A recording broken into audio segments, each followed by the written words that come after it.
Les amis, bonjour, j'espère que vous allez bien, que tout se passe pour le mieux pour vous. La France est en finale pour la deuxième fois consécutive de la Coupe du Monde. Bravo Deschamps. Premièrement, ce que j'ai envie de dire dans cette vidéo, c'est bravo Deschamps. Deuxièmement, ce que j'ai envie de dire dans cette vidéo, c'est bravo au Maroc. Alors le Maroc, les frères marocains, vous pouvez être fiers de vous. Vous avez marqué une période de l'histoire. Par ce tournoi, par cette performance, par le fait d'arriver en demi-finale de Coupe du Monde, vous avez révolutionné à votre manière le football africain au très très très haut niveau. Au niveau de la Coupe du Monde. Il faut lever la tête, il faut être fier de ce qui s'est passé. Au-delà des petits regrets, parce qu'il doit y en avoir, forcément il doit y avoir des regrets, une volonté de marquer encore plus l'histoire. Mais l'histoire est marquée, quoi qu'il arrive. Maintenant, tu ne gagnes pas la Coupe du Monde, tu ne vas pas en finale. Ça laisse une possibilité peut-être à l'avenir à une autre équipe africaine de faire mieux, ou au Maroc de continuer ce qu'ils ont fait d'historique. Bravo, vraiment bravo. Parce que là, on va rentrer dans l'analyse du match. Je m'attendais vraiment pas à voir l'équipe de France, mais c'est aussi le mérite de l'équipe de France de savoir reculer. Vous savez, le Maroc a besoin d'une équipe qui se découvre, d'une équipe qui les pousse. Et eux, ils se retrouvent dans la position où ils deviennent très solides. Et la France, dès le début, n'est pas rentrée dans le jeu. La France, au début, malgré la supériorité individuelle globale, hein, parce que le Maroc a des grands joueurs individuels, mais je veux dire, t'as Dembélé, t'as Mbappé, t'as Griezmann, vous voyez ce que je veux dire? Et bien, l'équipe de France ne s'est pas jetée dans la gueule du loup. Elle était là, elle n'est pas rentrée dans le piège marocain. Elle attendait patiemment, et Deschamps, sur ça, il est vraiment très très chaud avec l'équipe de France. Ils n'auront pas donné ce que le Maroc voulait, comme les autres équipes venant jouer le Maroc. Je ne vais pas dire en les sous-estimant, mais en se sentant dignes de leur niveau. Quand l'Espagne joue le Maroc, ils attaquent, ils sont là pour marquer. Quand le Portugal joue le Maroc, ils attaquent, ils sont là pour marquer. Quand la France joue le Maroc, la France observe. Vous n'allez pas sortir, on ne va pas se jeter sur vous. Et ils ont été très patients jusqu'à que le Maroc, à un moment donné, ils étaient dans leur camp à faire quelques passes et à ne pas se découvrir. En plus, le Maroc se retrouve dans ce match-là avec 5 défenseurs. Et voilà, ils ont changé une équipe qui gagne. Alors oui, il y a des blessures, oui, il y a des joueurs incertains qui ont joué, etc. Mais c'est dommage, parce que forcément, tu crées un petit déséquilibre dans l'habitude que j'évoquais la dernière fois d'un tournoi de match tous les 4 jours, où ça y est, tu sais exactement ce qui vous attend. Quand d'un coup, on vous ramène une nouvelle compo, ça y est, à côté de toi, c'est plus lui, sur le côté, c'est plus le même mouvement, vous êtes 3 au lieu de 2, et tu vois, quand vous êtes 2 défenseurs centraux, tu sais quand toi tu dois marquer le gars, quand l'autre doit le marquer. Quand vous êtes 3, c'est un travail 2 à 3 fois plus compliqué. Parce que c'est plus la même manière de défendre, la même manière de couvrir, Et ce qui se passe, c'est que le foot au très très haut niveau, c'est ça de manière. Le Maroc encaisse trop tôt. Le Maroc encaisse trop tôt ce but qui vient à... C'est-à-dire que le gars là qui se jette, je sais plus c'est quel défenseur, qui se jette, qui glisse, ça libère Griezmann. Bon, Griezmann qui fait une Coupe du Monde au top du top. Vraiment dans le profil que Didier Deschamps aime avoir de lui. Bref, voilà, une occasion, un but, et après ça chamboule tout. Ça là, ça vient casser un petit peu les plans du début de match du Maroc, parce que après, tout au long du match, le Maroc a su être dangereux, a su vraiment faire reculer la France. Mais la France, et c'est ça le truc, c'est que les équipes qui vont en finale, là, regardez bien, hein, les 2 équipes qui vont en finale, c'est quoi? C'est 2 équipes qui savent accepter de défendre, qui savent accepter une domination, qui n'ont pas besoin de tout le match te dominer. Et qui, voilà, et dans ce match-là, on l'a vu.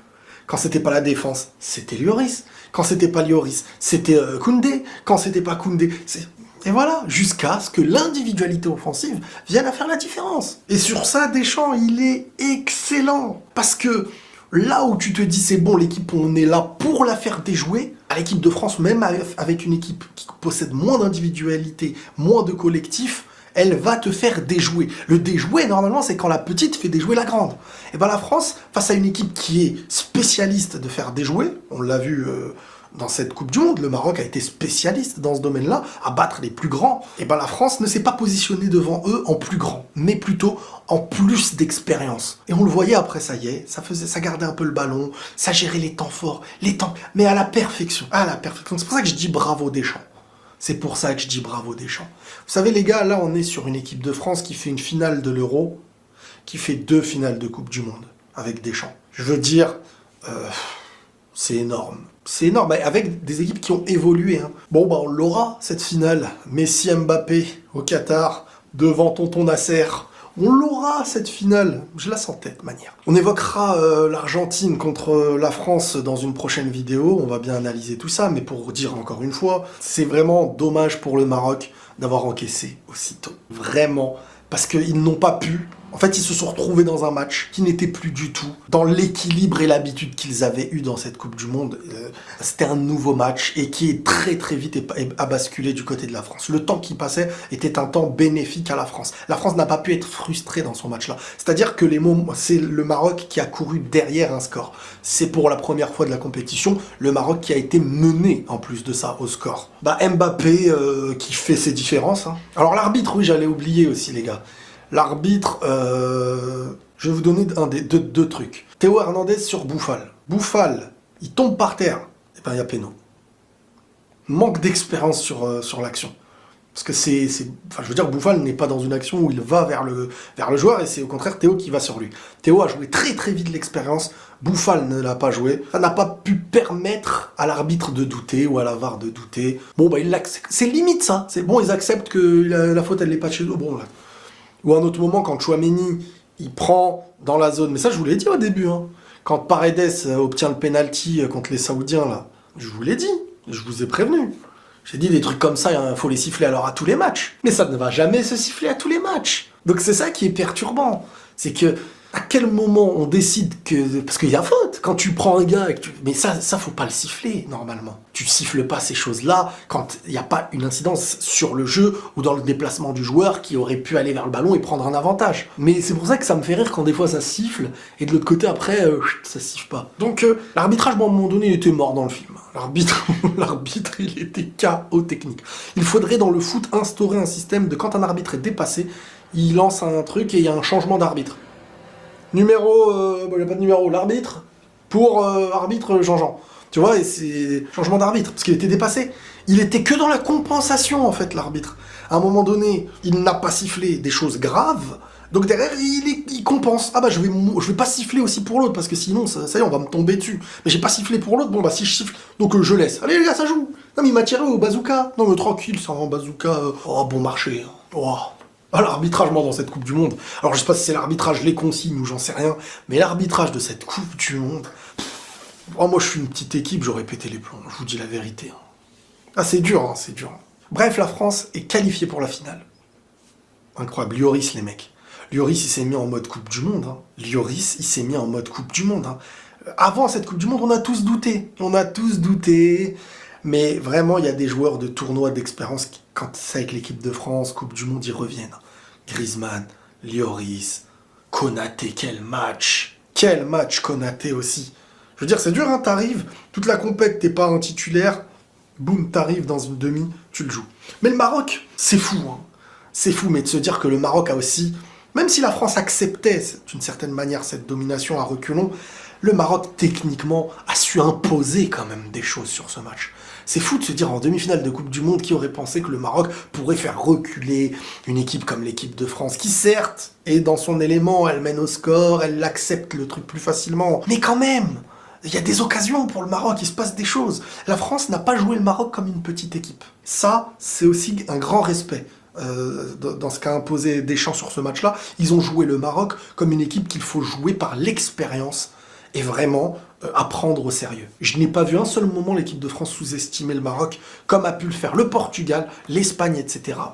Parce que eux, la France, ils ont bien réfléchi contre le Maroc. Ils se sont dit, on va pas rentrer dans leur jeu. Parce que c'est sous-estimer le Maroc de se dire, on va les attaquer, on va marquer et c'est bon.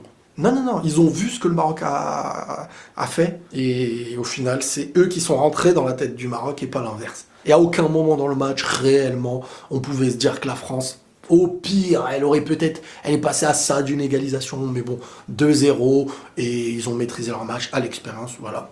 Une victoire méritée. Mais c'est, vous savez, l'équipe de France, l'Argentine, c'est le football c'est le football moderne à l'état brut. C'est pas l'Espagne. C'est pas le football qui est esthétique, beau. Le véritable football moderne, c'est celui qui est rugueux, celui qui défend parfois pendant 20-30 minutes, celui qui exploite les contres, celui qui a des temps faibles et qui les gère bien. C'est pas celui qui te domine 80 minutes et qui encaisse sur les 10 autres. C'est pas celui qui se fait éliminer bêtement comme quelqu'un qui n'a pas d'expérience. C'est celui qui est très dur à battre. Le France-Argentine, il va être spécial. Il va être spécial. Bon, collectivement, maintenant, les gars, il va falloir se le dire. Hein. La France, avant la Coupe du Monde, perd Kanté, Pogba, Kimpembe, Benzema, Lucas Hernandez, se prive de Ferland Mendy, de Nkunku.